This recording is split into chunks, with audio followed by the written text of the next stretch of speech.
मेरे साथ नचिकेता देसाई साहब भी हैं। नचिकेता देसाई साहब एक लंबे समय से गुजरात में रह के गुजरात की पे पैनी नजर है उसकी राजनीतिक घटनाक्रम पे। और इनके बाकी परिचय के अलावा मैं एक बहुत बड़ा परिचय इनका ये मानता हूं कि जब गांधी के आश्रम को जिस तरह से रिलोकेट करने और क्या क्या हो रहा था, मेरे हिसाब से अकेला व्यक्ति जाके अभी कोरोना काल में उसने जाके उसका विरोध किया, सरकार ने नहीं करने दिया, जितना हो सका था इन्होंने वो किया था। मैं इनका बाकी परिचय भी नहीं करा रहा हूं, वो परिचय मैं बाद में कराऊंगा। लेकिन उस कोरोना काल में गांधी को कम से कम सहेजने का और उनको रोकने का काम नचिकेता देसाई साहब ने किया था। नचिकेता भाई, अब ये बताइए कि अभी हमारे आम आदमी पार्टी के जो प्रवक्ता थे उन्होंने अपनी बात कही, कन्नू भाई ने अपनी बात कही, लेकिन गुजरात में एक इशू और है जो शायद आप लोग मालूम नहीं, आप लोग उसको कितना उसको रियलाइज कर रहे हैं। एक ड्रग का एंगल भी आ गया है जो पहले पंजाब में एक समय हुआ करता था। तो एक तो ये ट्रायंगुलर फाइट अगर हो रही है तो इसमें किसका क्या फायदा किसका नुकसान, थोड़ा इस पे बताइए। और थोड़ा ड्रग एंगल को भी जरा बताइए कि क्या ये ड्रग इशू है गुजरात में कि या इस हम लोग को बाहर से ज्यादा बड़ा लग रहा है। नहीं, सुनिए, ऐसा है कि ड्रग और शराब दोनों आपस में एक प्रकार से जुड़े हुए हैं। शराब बंदी यहाँ 1960 से चली आ रही है, लेकिन फिर भी शराब जो है वो बिक रही है खुल के। और तो उसी प्रकार से ड्रग का भी मामला है। अगर जो है वो ड्रग्स बैन है, हर जगह बैन है, उसके बावजूद मिल रहा है तो उसी प्रकार से मिल रहा है जैसे शराब मिल रही है। लेकिन ये इशू बनेगा कि नहीं बनेगा, ये तो मैं नहीं समझ रहा हूं कि इशू अभी तक किसी ने बनाया हो। अभी तक इस मामले को लेके, जैसे एनटी रामाराव जिस प्रकार से आंध्र प्रदेश में शराबबंदी को लेकर के जो है सत्ता में आए, उस प्रकार का कोई यहाँ शराबबंदी या ड्रग्स को के ऊपर रोक लगाने या उसको कैसे जो है वो उसको उससे नशा मुक्ति की जाए, उसके बारे में कोई आंदोलन, व्यापक जन आंदोलन हुए हों, अभी तक तो नहीं हुए हैं। अच्छा नचिकेता भाई, एक जो अभी हमारे एक दर्शक ने भी कहा, कई लोग आम आदमी पार्टी को बी टीम ऑफ बीजेपी कहते हैं, जबकि आम आदमी पार्टी कहती है कि हम तो ए टीम ऑफ गुजरात होने जा रहे हैं। इस पे जरा समझाइए कि आम आदमी पार्टी वहां किसका खेल बिगाड़ने जा रही है, जो मेरा मूल आज का प्रश्न है। अभी मैंने थोड़ा सा इसमें भाग लेने के पहले मैं कुछ बातें तो ब्रिजेश सिंह जी की सुनी थी मैंने जी। बाकी लोग तो मैंने सुना नहीं है, लेकिन मेरा ये मानना है कि अगर कांग्रेस और आम आदमी पार्टी का कोई भी प्रकार का समझौता हो सकता है, खास करके ऐसा समझौता कि शहरों में जो है वो आम आदमी पार्टी फोकस करे और ग्रामीण क्षेत्रों में कांग्रेस फोकस करे और आम आदमी पार्टी उसको पीछे से समर्थन करे, तो बीजेपी को कड़ा मुकाबला दिया जा सकता है या हराया भी जा सकता है। ये मैं इस आधार पर कह रहा हूं कि पिछले जो स्थानीय निकाय के चुनाव हुए उसमें आम आदमी पार्टी ने सूरत में, अहमदाबाद में दो जगह, तो खास करके सूरत में उन्होंने बहुत अच्छा प्रदर्शन किया और उनके लोग जीते भी।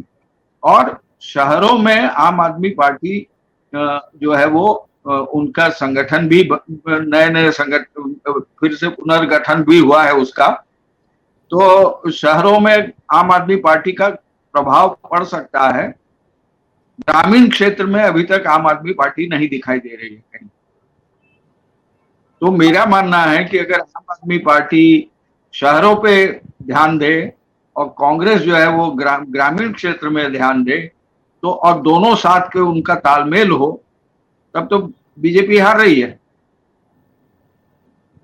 वरना आम आदमी पार्टी बीजेपी की बी टीम है, इस प्रकार के जो प्रचार हो रहा है वो सही साबित भी होगा, क्योंकि जो है वो वोट, एंटी बीजेपी वोट जो है, जैसे कांग्रेस के वोट, वही काटेगी और उसका फायदा बीजेपी को होगा।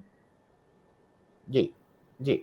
नचिकेता भाई, एक चीज ये बताइए, जब पिछला चुनाव हुआ था 2017 वाला, तो उसमें जी तीन नौजवान नेताओं का बहुत नाम आया था, हार्दिक पटेल, जिग्नेश मेवानी और अल्पेश ठाकोर। अब हार्दिक पटेल और अल्पेश फिर से बीजेपी, मतलब फिर से क्या, वो लोग बीजेपी के साथ हैं, जिग्नेश मेवानी इस समय कांग्रेस में है। इन लोगों के जी बारे में थोड़ा बताइए, कितने इफेक्टिव हैं, या ये इनका मतलब इनका पीरियड खत्म हो गया, इन या लोगों ने इसमें से इन लोगों ने इन लोगों ने अपनी क्रेडिबिलिटी पर कुठाराघात किया है, जी तीनों ने। जी क्योंकि तीनों जो है वो एंटी एस्टैब्लिशमेंट के रूप में उभरे थे, और फिर तीनों जो है वो अलग अलग ढंग से, एक तो कांग्रेस में जिग्नेश चले गए, और बाकी दोनों जो है वो बीजेपी में चले गए।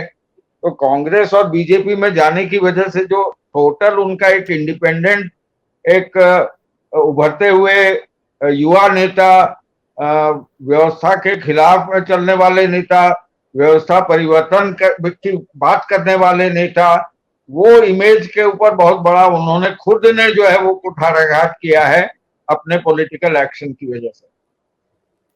जी। नहीं, ये हार्दिक पटेल जी जो बीजेपी में गए हैं, तो वो गुस्से होके गए थे कि उनको कोई बड़ा रोल नहीं मिल रहा था कांग्रेस में, लेकिन वहां पे भी हमने कोई उनको तो बहुत एक्टिव तो उनको नहीं देखा।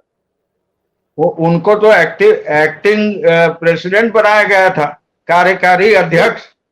उससे जी बड़ा रोल क्या मिल सकता था कांग्रेस पार्टी में। और पिछले चुनाव में जो है वो हार्दिक पटेल खूब जो है वो कांग्रेस के लिए काम कर रहे थे, ये मैंने हमने तो रिपोर्ट किया है उस समय। तो नहीं, अचानक तो उनको क्या हो गया, उनको कांग्रेस से क्या हो गया जो उन्हें बीजेपी में जाना पड़ा। जो अमित नहीं शाह वो को गरियाते थे, मैंने अमित शाह को हिटलर का के साथ जो है वो उसकी तुलना की थी उन्होंने। नहीं, आप क्यों, वो चूंकि वहां है, वो डर डर की वजह से गए कि लोभ की वजह से गए, किसी लालच में गए, अब ये तो या वही आजकल। ये तो वही बता सकते हैं, मैं कैसे बता पाऊंगा कि वो डर के गए कि लोभ से गए। नहीं, आप लोगों को क्या वहां की दोनों खबर के अनुसार। और सुनिए, दोनों फैक्टर भी काम कर सकते हैं, ऐसा कोई नहीं है कि एक ही फैक्टर काम करता हो। जी जी और जहां तक कांग्रेस की राजनीति का भी सवाल है, कांग्रेस में भी जो है वो बहुत सारे लोग कांग्रेस में से जीत करके बीजेपी में चले गए, और उनका कौन सा सिद्धांत था जो बीजेपी में चले गए। और दूसरी बात कि कांग्रेस के, मैं बहुत सारे लोगों को जानता हूं, मैं तो 1980 से राजनीति कवर करता था, बीच में कुछ साल गायब था, बाहर चला गया था गुजरात के। लेकिन मैं जो पा रहा हूं कि कांग्रेस के जो नेता लोग हैं, उनके भाई भतीजे जो है वो सरकारी ठेकेदार और सरकारी योजनाओं का लाभ उठाते हैं, और उनकी जो है वो मिली भगत है, ऐसा हमको तो लगता है, दिखता है कि उन लोगों का। तो इसी की वजह से विपक्ष की राजनीति जो है वो कांग्रेस कर पाई है, इतने सालों में तो कर ही नहीं पाई है।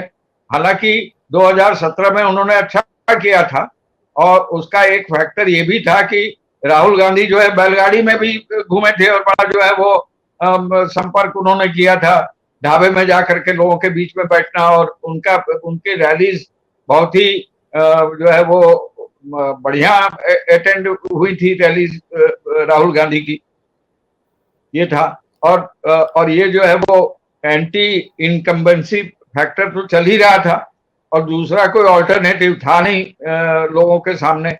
तो इसलिए कांग्रेस ने अच्छा किया था, लेकिन उसके बाद क्या हुआ, जीते थे इतना अच्छा, और उसके बाद आज की परिस्थिति क्या है, इस बीच में कितने लोग टूट गए, 1 दर्जन लोग जो है वो टूट के चले गए बीजेपी में। तो इसलिए जी उनकी खुद की पार्टी के जो नेता लोग हैं, उनकी क्रेडिबिलिटी नहीं रह गई, और अंदरूनी झगड़े तो है ही कांग्रेस में, उस समय भी थे, और पिछले निकाय चुनाव में तो लोगों ने अपने नामांकन पत्र भरने के बाद आखिरी मौके पर जो है वो विड्रॉ कर लिया। किस लिए किया, डर से किया या लोभ से किया, ये सवाल उनके ऊपर भी खड़ा होता है। इसलिए लोभ और डर, ये दो फैक्टर तो जो है वो काम कर ही रहे हैं, न केवल यहां कर रहे हैं, देश भर में कर रहे हैं। नचिकेता भाई, आपसे एक प्रश्न और जरा मैं कर लूं, और जरा समझने की दृष्टि से, गुजरात वो धरती है जहां से भाई गांधी जी, सरदार पटेल, विठल भाई पटेल, मतलब नाम ले लीजिए, जिन्ना, ये सारे लोग, जिन्ना का नाम लेना आजकल बुरा है, लेकिन इतने पढ़े लिखे लोग, कोई बैरिस्टर, कोई कहां। लेकिन अभी जो करंट गुजरात का नेतृत्व है, सीआर पाटिल साहब, उनका जरा एजुकेशन क्वालिफिकेशन देख लीजिए। ये जगदीश ठाकुरे साहब हैं, उनकी एजुकेशन क्वालिफिकेशन देख लीजिए।